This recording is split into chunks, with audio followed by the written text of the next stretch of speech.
Here we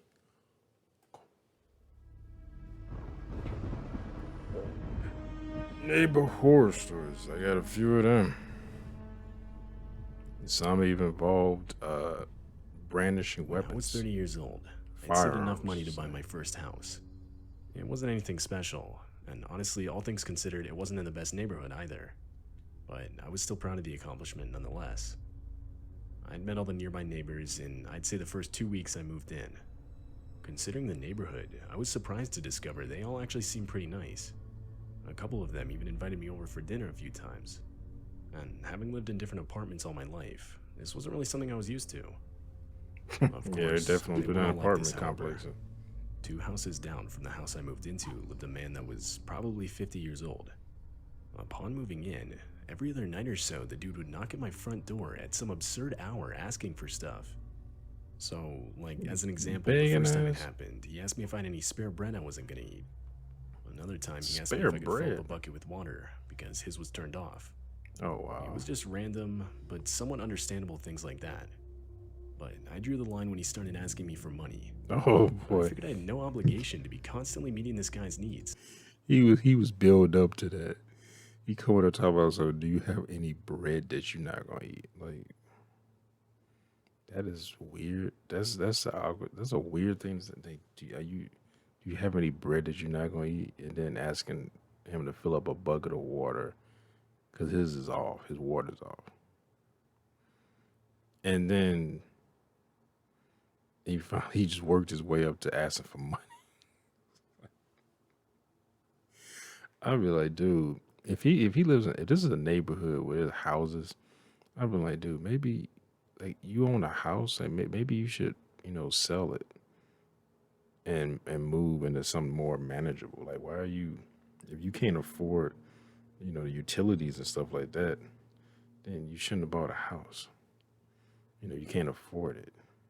It's like, I got a house though. That's all like some people be thinking about. I got a house. But you didn't think any further than that. You got that accomplishment.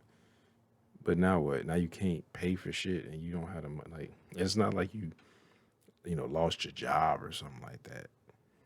That's understandable. Something happened afterwards. That's different. I'm talking about you didn't have the money from the get go to afford this. You saved up, bought the house, but now you got to pay the mortgage and shit like that, and your expenses are piling up because utilities and stuff like that.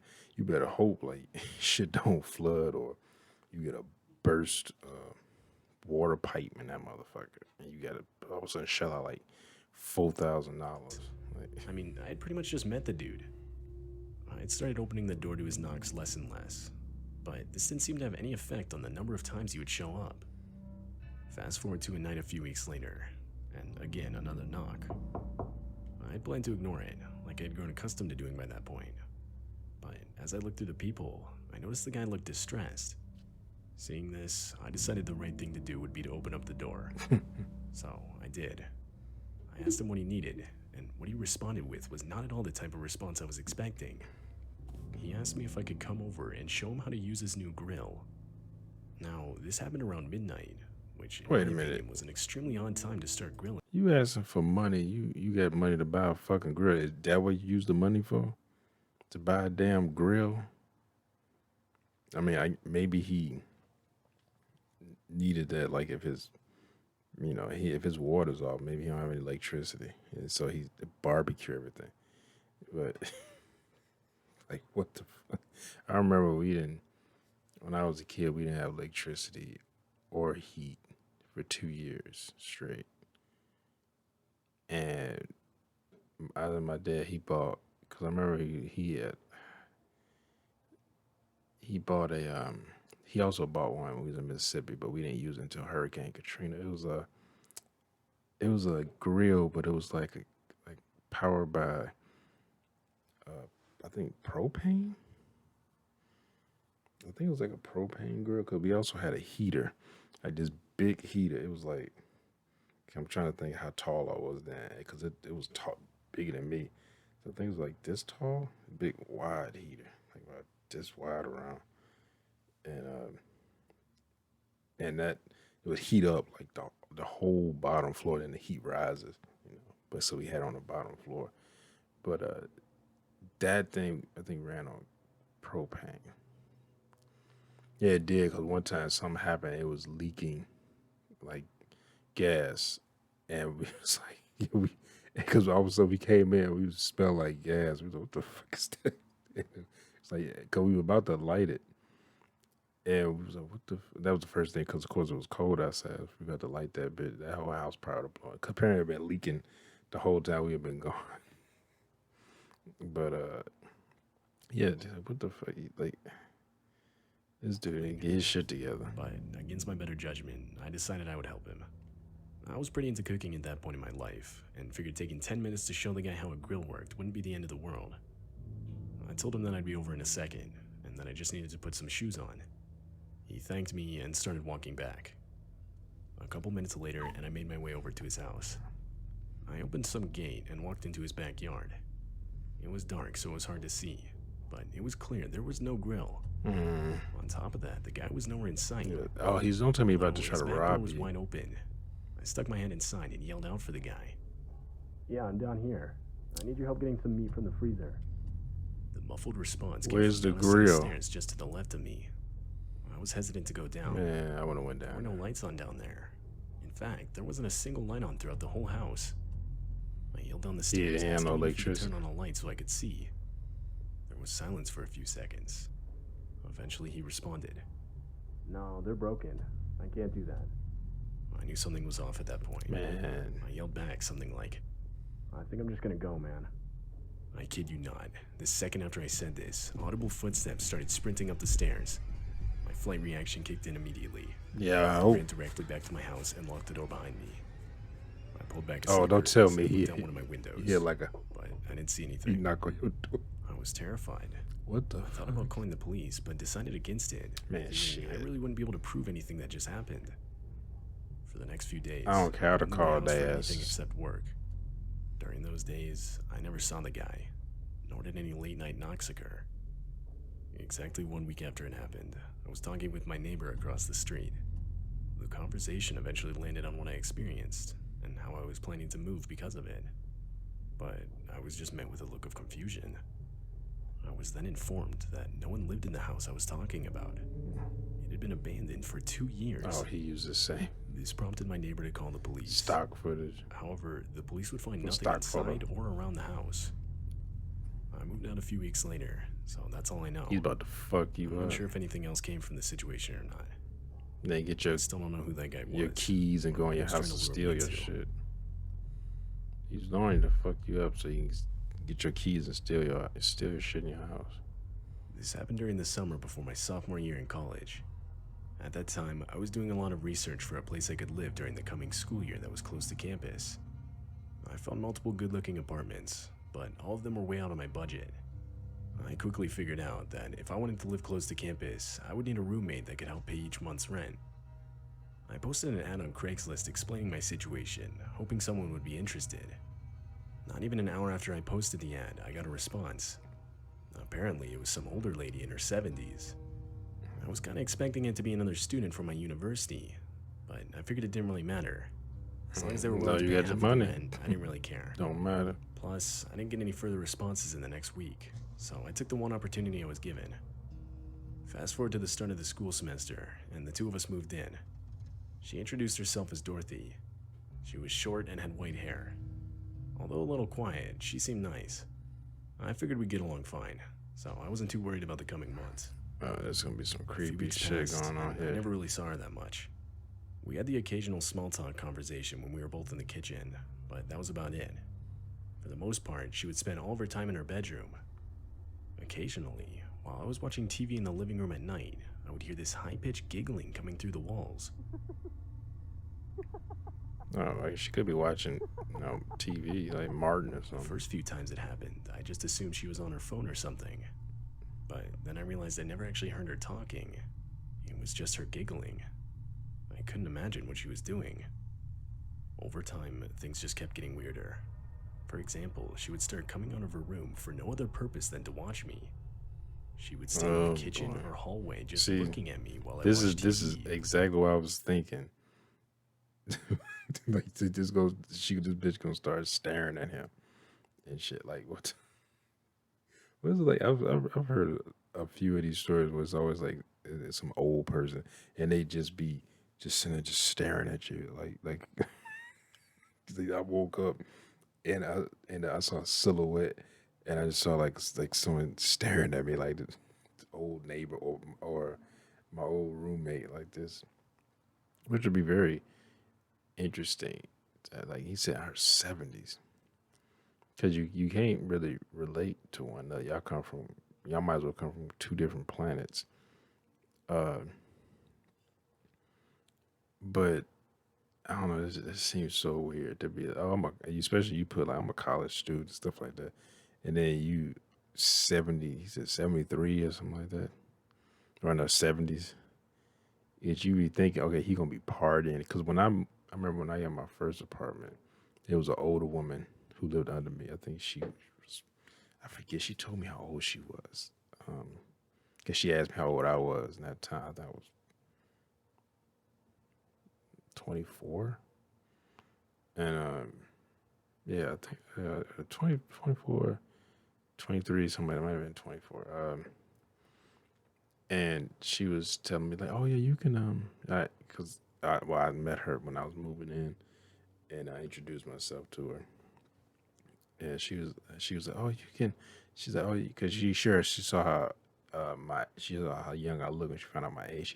Then she started talking about parties. So she said, oh you can have parties and stuff like that, and the noise doesn't bother me, and stuff like that. I said, well, I mean, I'm not really a party person like that, like having parties, even though I did have a few parties, but at the time I was not like a party person. So I was thinking I probably won't have any parties at my house, But at the time I was living by myself, and then my cousin moved in with me, and usually the parties was his friends or people he knew, and then every so often there'd be people I know I would just he would throw a party with his friends, and I would it's like, well, I guess I can invite people I know. It became like a combination of my friends and his friends. But yeah, she was like, I don't care about the noise and stuff like that. But she never was creepy or anything. That she was actually really nice. One of my neighbors lived across from me. He was kind of creepy. He used to be like sit out on his because I was on the second floor, and you had like a little place you could sit a chair there if you want. I also had a balcony. I sat on my balcony, but he sat in front of his door, in front door, and he would just sit there and just stare, like at the apartment building I was in. And it was always he just followed you, just like you walking down the stairs, walking your car, he just followed. Like, the fuck is with this Made old myself dude? dinner. Needless to say, I was getting more and more uncomfortable around her. One night, I woke up at around 3 a.m. to the sound of slight knocking on my bedroom door. Not knocking like trying to get my attention, but slow, soft, and barely audible knocking. I yelled out Dorothy's name, and right as I did, the knocking stopped. I knew it was her, because shortly after, I heard her same giggling, followed by footsteps walking back to her This room. bitch crazy. I'd be lying if I said this didn't freak me out. It I should. didn't have a lock on my door, so nothing was stopping her from coming into my room while I was How sleeping. you not have a lock on your door? I didn't sleep at all the rest of that night. I had planned on confronting her about this situation the You next better day. slide a dress in But front she of that never left bitch. her room once. Come night again, and I decided to move my desk in front of my door as a makeshift barricade. Because, again, I didn't have a lock on my door, and I did not feel comfortable having nothing stopping her from entering my room. It's weird to not have a lock on 3 your hours later, and I woke up to the sound of my desk being hit by my door from someone attempting to open it. It was Dorothy.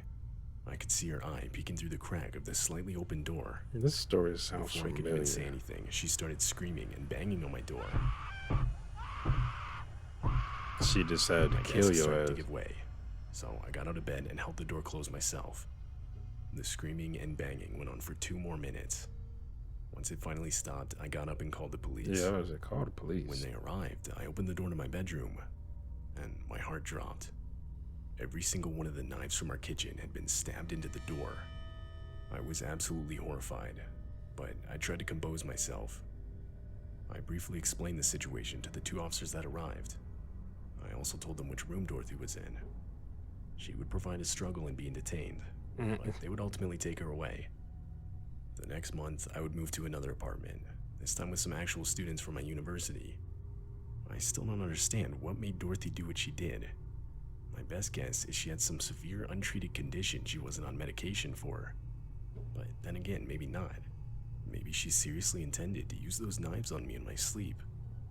But because I took the precaution of pushing my desk in front of my door, I luckily didn't have to find out. Yeah, what kind of apartment don't have a lock on the door? I mean, like This experience bedroom happened to me when I doors. was only That's 10 years old. crazy. Being that it was so long ago, I don't remember every small detail, but I'll do my best to keep everything as accurate as possible. Back then, I lived in a considerably remote area in the US. Neighboring houses were a good half-mile apart. Therefore, while my family had met a couple of our neighbors, many of them were complete strangers. This included the resident of the house to the left of ours. I don't remember his name, but it was an elderly man that lived there. He was creepy to say the least. All of the windows on his house were spray painted so that no one could see inside, and his whole Damn yard was vampire. completely overgrown. I know all this because every Monday through Friday I had to walk past his house to get home from school. Every time I did this, the man would either be standing on his porch watching me or trying to make conversation with me as I walked by. It got to the point where I dreaded walking home from school Trying to get you just to because I come had in to there walk past him. and snatch your ass up. But this wasn't even the worst of it. Maybe once or twice a month, the guy would make the half-mile walk to our house in the middle of the night. He would then shine a flashlight into the window of my room. Oh boy. I knew it was the same guy too, Fucking because one of the pedophile. times I witnessed him walking down the road towards our house. Looking back, this was 100% extremely alarming behavior. But at the time, I thought the best way of handling it was just to ignore it. Therefore, I didn't tell my parents about it. I also remember reasoning that my bedroom was on the 2nd floor, so it's not like he was able to see much of inside my room anyway. Skip to a summer night in that same year, and I was once again woken up by the light of a flashlight shining in my room. Though, this time it was followed by a subtle thud sound against the wall. It felt like my heart had stopped. The only thing running through my mind in that moment was how it sounded exactly like a ladder being propped up against the side of the boy. house. I was Not thinking long that, but I was later, like, that my can't be. suspicions That's would be too confirmed. stupid. A knocking sound rang out from the glass of the window. I Wow. looked over and was met with the smiling face of the man gesturing me to open the window. Why aren't your No, curtains I screamed closed and or ran to my blinds parents' closed? bedroom. I desperately explained to them how the neighbor was outside my window. They went in my room, but of course he was gone by that point. The worst part is, they didn't even believe me, chalking it up to me seeing things. He took the ladder? Therefore, the police were never called. He had the ladder like But that fast? even now as an adult, I know exactly what I saw. I try not to think about the intentions that guy had towards my 10-year-old self. I never saw him again after that. Who? In fact, not even a week after the occurrence, and his house had a for sale sign up next to it, which to me serves as further proof that it was him. The fuck out of there. I've lived in many They're different gonna be places since then. predator. Not one neighbor comes even slightly close to how creepy that man was. Because what kind of, like, who does dumb shit like that thinking that, oh, this kid's gonna, like, open the window? Like, why would anybody open, like, you on a ladder on the 2nd floor? Like, why would anybody open the window? That don't even make sense. And he said, because the way he described it made me think he was like looking at him like, yeah, I'm gonna open the window for that. Like, the fuck? Yeah, I'm gonna open the window and kick your ass off that ladder. Don't drop kick your off that damn ladder. Like, what the fuck? Like, who thinks that he gonna open the window? Like, I don't even. I'm thinking maybe you were like a really young kid because he said he was 10. Or like maybe a 4-year-old, but even then, like, because I'm thinking I would never do that, but I was always a real cautious child. Also, I was real nervous because I thought that my dad gonna beat my ass for anything that he found out I did. Like, because I remember he told me, you better not opened this door. Like you talking about the front door when I think I was like 4 or 5, probably about 6, 4, 5, 6. Well, in that first house we lived in, and he told me, he said, if because he thought I opened the door once, and it was his friend that came to the door. And he apparently he was told him to come by, but my dad hadn't got back yet for I don't know what reason, and and I answered the door, but I didn't open it. I just talked through the door, and I was like, "Oh, my dad not here yet," and everything. And he was like, "All right," because he didn't even ask to come in. He just said, "All right, I'll just wait out here for him."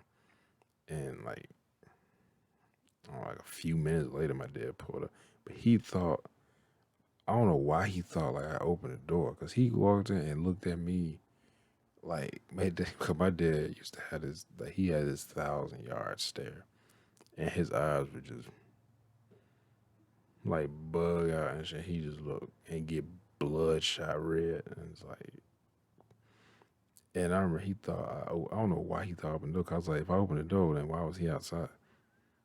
You know, because also I think he was standing because he wanted to smoke a cigarette. And my dad was like, don't smoke in the house. So even though like my mom smoked, but she never smoked. She didn't want to smoke in the house either because she didn't want that smell in the house. So well, not the cigarette, they may be on her clothes, so, but not like just in the house. So she always smoked outside. Back when she used to smoke, and he gave me that, and Dad, I didn't open the door. And then like that, and he said, you better not open this door for nobody. Because then because before then he never had a talk with me about opening the door for people. I guess he just assumed I had no sense to just open the door for a complete stranger. But he told me, he said, if you ever find out you open this door for somebody, so I'm gonna beat your ass. And I knew he would do it because he had beat my ass before. So I was like, I didn't open that door for no. I actually stopped answering the door. Like when anybody came to the door, I didn't even answer it. I didn't answer it. Like I remember somebody come. I think they was coming to repossess. They was coming to repossess a car. I can't remember. It was a Volvo or something. I thought the Volvo was gone by. It was a car they was coming to repossess, and because my dad had it parked in the front. That parked in it was in the driveway, but it was parked in front of my mom's car. So his car was like this. Her car was like behind, so she had to back out and basically move out the way, um, so he can back his car out. And one day they came up because I remember hearing them, and they knocked on the door though, and I had come back from school, and I answered the door, and I didn't even hear it, but they knocked on the door. They didn't knock on the front door. They knocked on the side door, and because I remember looking out the window though of the side, because we had a window where you could see, like you could look up and look down, and we had like a little step stool there. I don't know why that step stool was there, but I think it was using the kitchen to put stuff up, but they put it in there so it's out the way. And I could look up, and because it was like kind of like angled down, so they couldn't see me. And I remember it was a skinny guy and like a fat guy. And then they knocked, and then immediately went back there and, and repossessed that car. Took that shit right out of it. My dad was pissed. But I'm like, but I found out when got older, I found out because my mom was talking about it. And she like, you like 4 months late on the rent. Of course they you knew they, because something had me quit his job or something like that. Because my dad was definitely known about don't disrespect him. Apparently somebody said something and he just quit. He quit so before he thought he was gonna get fired, I guess. And he was having trouble finding another job. But at the time he was getting disability. But but yeah, they came, took that car. And because I was just surprised. Like, man, y'all glad my dad wasn't here. Talking about coming here and repossessing the car. Because they had come around. I had seen them come around in a tow truck. Because the same tow truck, I had seen them drive by, like slowly drive by a house before. I guess they were looking to see if they could repossess the car. But like I said, my mom's car was always in front of his, so they couldn't get to it. But when there just happened to be one time I did have to come back early because usually he'd be gone all day, and he happened to come back early, and but because he came back, left the car because he wasn't in the house. He left the car. I guess maybe he got in somebody else's car because that's when I was like, because I remember seeing him pull up. He pulled the car all the way into the drive, all the way up to the garage. He couldn't put it in the garage because the garage was full of stuff. And